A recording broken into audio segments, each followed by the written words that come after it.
Սամվել Կարապետյանի ուղերձը ԱԱԾ մեկուսարանից 27 հոկտեմբերի 2025 թվական։ Սիրելի հայրենակիցներ, երեկ և անցած օրերին տեղի ունեցած իրադարձությունները եկան ապացուցելու իմ ամենավատ կանխատեսումները։ Փոքրիկ խմբակը ցույց տվեց, որ բառի ամենաուղիղ իմաստով պատրաստ է անցնել յուրաքանչյուր սրբության վրայով։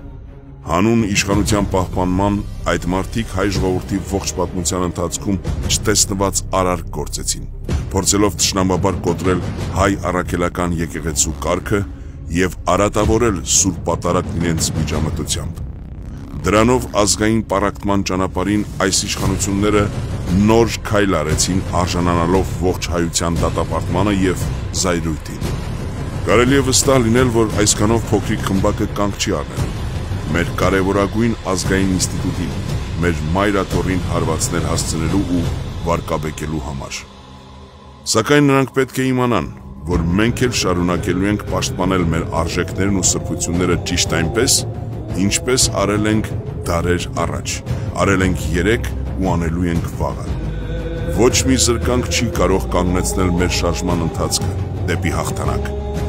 Ոչ մի բանտարկություն չի կարող կոտրել այսօրվա բազմաթիվ քաղբանտարկյալների, Միքայել, Բագրատ և Մկրտիչ սրբազանների, տասնյակ գյումրեցիների, այդ թվում մեր ձևով շարժման Գյումրու պատասխանատու Ռուբեն Մխիթարյանի, մեր այլ ընկերների և գործընկերների կամքը ապրելու բռնապետությունից և օտար ազդեցությունից ազատ, իրական քրիստոնեական արժեքներով առաջնորդվող, արժանապատվությունը վերականգնած բարեկեցիկ քաղաքացիների Հայաստանում։ Անելու ենք մեր ձևով։